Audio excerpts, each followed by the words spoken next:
Now today is all about the next phase, painting the Killaboss on the Great Gnashtoof, an awesome mini from the Age of Sigmar range from Games Workshop. Now last time you may remember that we painted the Great Gnashtoof himself. Today is all about focusing on the Killaboss. So my plan for this one is I'm going to use some acrylics, but also some oils as well as some enamel paints. I'm also going to try something else out just for fun, something I've never done before. Now if you spot it, let me know down in the comments. The first part of my process is to work from the most recessed parts out. So first of all, I'm going to use some enamel paints to put the base layer down on the skin.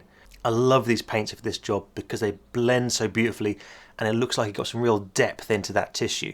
Now primarily because I've run out of certain colours in enamel paints, I'm going to use some oil paints as well to mix those in to get the colour and the range that I need.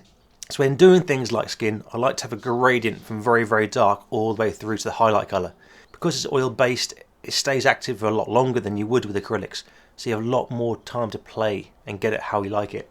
Now in this model there's not a lot of exposed skin, and especially around the head and the face it's going to be quite a dark shadow because it's within the helmet.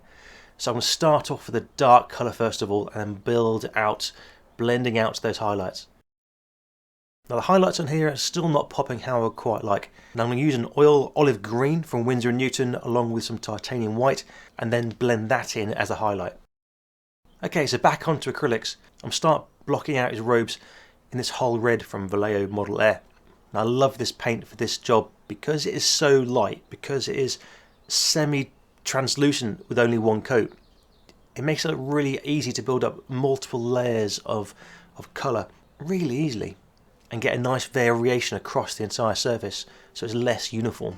So rather than using a black for the shaded areas, I'm going to mix in some blue into that whole red to make the shadow areas more purpley and slightly more muted, but still showing as a red. And the top coat for his robes, I'm going to go with that fire red. Once again, it's a very light paint, so you can still see the colour changes below it, but over that kind of purpley and the whole red, it will be a nice red, but it won't be too bright and in your face either, and out of character of this model. Now I'm going to try something a little bit different with the robes on his top half. Now, there's quite a lot of yellow and gold in here as well, so I want to add a more blue tone into here to help contrast that yellow. Don't worry, this is not going to be the final colour, but just bear with me while this plays out. So what I want to play with here is, you know, on the lower robes we went from reds and added a bit more blue in. This one I want to try and do it in reverse, so starting with the blue and then add in more reddy colours and kind of see where it goes. So the whole red is taking it down to much more of a browny sort of colour. You've still got a little bit of that blue coming through, almost like it's really old, grubby, grimy blue cloth. That whole red, I got a little bit onto that yellow saddlecloth by accident, and looking at it thinking, that actually looks alright. So I decided to use that more of a shadow phase across the entire thing. You gotta love the occasional happy accident.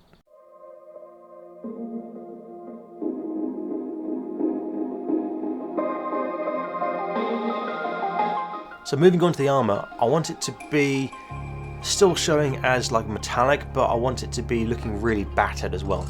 So I'm going to initially block it out with this gunmetal from Vallejo Model Air Metallics. It's a really nice kind of dark, muted silvery colour.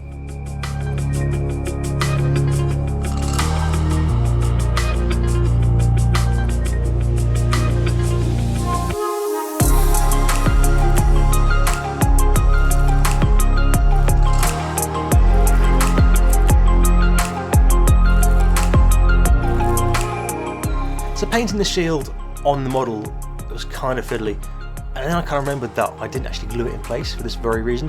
So taking it off, putting it onto the painting handle, that is so much easier.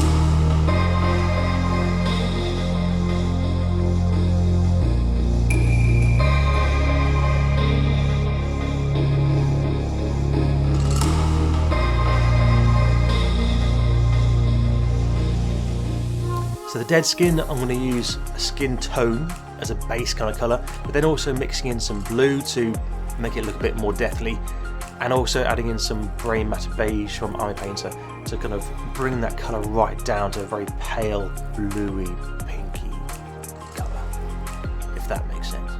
So I use that same colour for the flayed skin banner, and actually the blue actually works really quite nicely as a contrasting colour against the yellows. Now with the banner, I want it to look quite old and knackered. I'm going to weather it down much more at a later stage, but for now I'm using quite harsh, bold strokes from top to bottom to make it look a bit more streaky, and also varying the colour out a bit to make it look faded as well.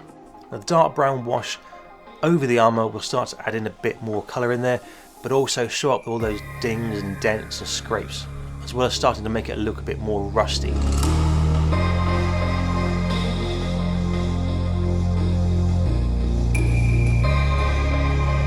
So for the decapitated ogre head on the pole, so I started off using that same sort of colour palette we used for the other heads, but because I've got that zenithal highlight in there as well from the priming, I've thinned it right down, so it's more of a tint of colour through it.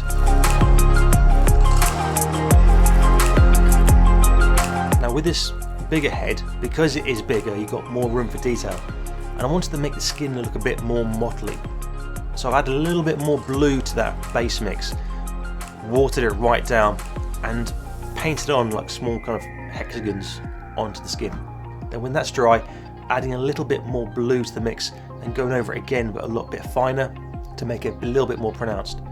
I don't want it to be a really strong effect because I don't want it to detract from other parts of the model. But the idea is if you then look at that part, then you spot it. Right, that blade is looking far too clean right now. Now you may remember from a previous video I tested out a bunch of different ways of painting poison weapons, and I really quite like that one with a swamp green water gel from AK Interactive. So I'm going to use a tiny little bit of that, water it down so it's quite thin. I don't want the effect to be too big and gloopy, and just paint that along the cutting edge of the blade. Now we've nearly finished this project. Now thank you everyone who's been enjoying this project and also giving some fantastic ideas down in the comments section, which I'm planning to use for the next phase, which is going to be building the base for this. I'm so looking forward to this. It's going to be so much fun. If you like that, if you found that useful, please bash that like button and share it across your social media. And I'll see you for the next project.